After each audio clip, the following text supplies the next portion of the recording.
नमस्कार।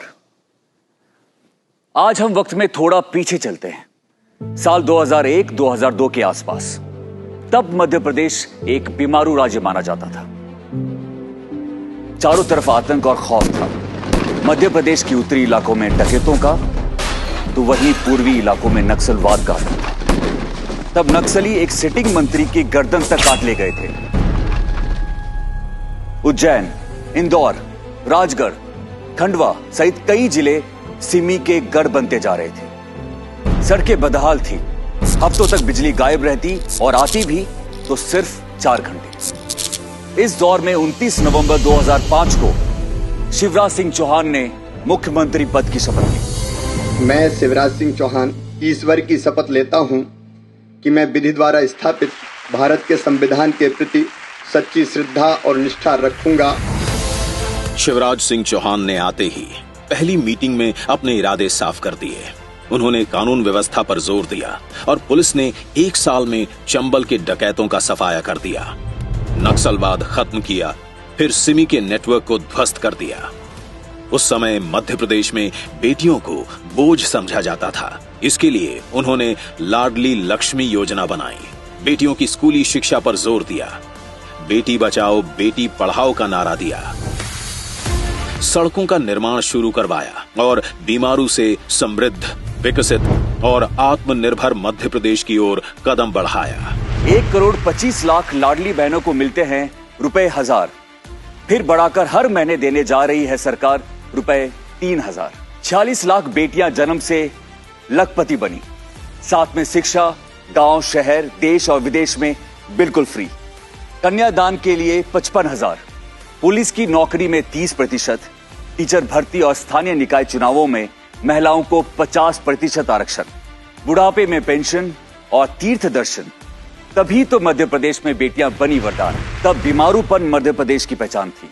और अब प्रवासी भारतीय सम्मेलन, G20 की बैठकें, खेलो India youth games, global investor summit और इंटरनेशनल लिटरेचर फेस्टिवल जैसे भव्य आयोजनों से मध्य प्रदेश की छवि देश और दुनिया में उज्जवल हुई है। तब हमारी ऊर्जा क्षमता करीब 5,000 मेगावाट थी, जो अब बढ़कर 29,000 मेगावाट से अधिक हो गई है। आज एमपी के रीवा सोलर प्लांट की बिजली से दिल्ली मेट्रो चलती है। तब प्रदेश में सिर्फ 60,000 किलोमीटर सड़कें थीं। अब 5 लाख किलोमीटर से अधिक शानदार सड़कें हैं, जो उद्योग धंधे दम तोड़ रहे थे। आज उनमें रौनक वापस लौट आई है। कई किसान अब साल में 3 फसल उगाते हैं। तब और अब का फर्क साफ दिखता है। तब खाद्यान्न उत्पादन मात्र 159 लाख मैट्रिक टन था, जो अब बढ़कर 619 लाख मैट्रिक टन हो गया है। तब प्रदेश में प्रति व्यक्ति वार्षिक आय लगभग 12,000 रुपए थी और अब 1,40,000 है। प्रधानमंत्री जी ने जल जीवन अभियान को मिशन बनाया और शिवराज सरकार ने 4 साल में 64 लाख से ज्यादा घरों तक नल से जल पहुंचाया। हरे भरे लहलहाते खेत अब मौसम को नहीं ताकते। तब हमारे किसान, साहूकार, बैंक लोन और किस्तों के चंगुल में फंसे हुए थे। बैंक डिफॉल्टर का कलंक उनके सर पर था। और अब किसानों का मान सम्मान बढ़ा है। आज 80 लाख से ज्यादा किसानों को मिलते रुपए 12,000 हैं। तभी तो फसल उत्पादन 5 गुना से ज्यादा बढ़ा है। पहले प्राकृतिक आपदा में फसल नुकसान पर बीमा का प्रावधान नहीं था। अब पिछले 3 साल में शिवराज सरकार द्वारा 20,000 करोड़ रुपए से ज्यादा की राशि फसल बीमा के रूप में दी गई है। शिवराज सरकार की 18 साल की मेहनत रंग लाई और मध्य प्रदेश के 1,36,00,000 लोग गरीबी रेखा से बाहर आए। 5 करोड़ से ज्यादा गरीबों को मुफ्त राशन, 44 लाख गरीब परिवारों को अपना घर, 6,25,000 गरीब बेटियों का कन्यादान, बुजुर्गों को 3,600 करोड़ रुपए का पेंशन। तब भूमाफियाओं को संरक्षण प्राप्त था।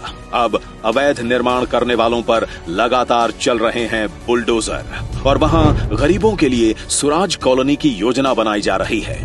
पेसा नियम से जनजाति समाज को जल, जंगल, जमीन का अधिकार मिला है। लगभग 3 लाख से अधिक पट्टे वितरित किए गए हैं। भगवान बिरसा मुंडा, रानी दुर्गावती के बलिदान को मिला सम्मान है।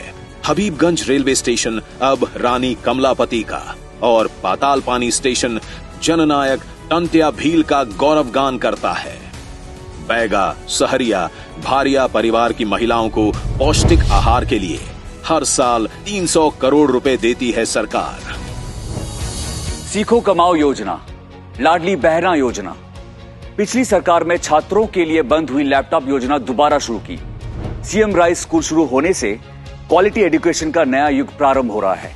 4,26,000 से अधिक बच्चे देश विदेश में पढ़ाई कर रहे हैं और इनकी फीस सरकार भर रही है। फर्स्ट आने पर बच्चों को ई स्कूटी और 70% से ज्यादा मार्क्स लाने पर लैपटॉप के लिए 25,000 रुपए मिल रहे हैं। तब 2002 में मध्य प्रदेश में केवल 5 मेडिकल कॉलेज थे, अब हैं 24। आयुष्मान भारत योजना से 3 करोड़ 62 लाख प्रदेशवासियों को 5 लाख तक का मुफ्त इलाज मिल रहा है। 2000 से अधिक एम्बुलेंस गंभीर मरीजों, गर्भवती महिलाओं और दुर्घटना के मामलों में संजीवनी का काम कर रही हैं। आज नीतियां स्पष्ट है, नियत साफ, इरादे नेक और दिशा सही है। तभी तो जनता साथ है, तभी एक बीमारू राज्य आज एक बेमिसाल राज्य बन रहा है। यही तो है हमारा मध्य प्रदेश।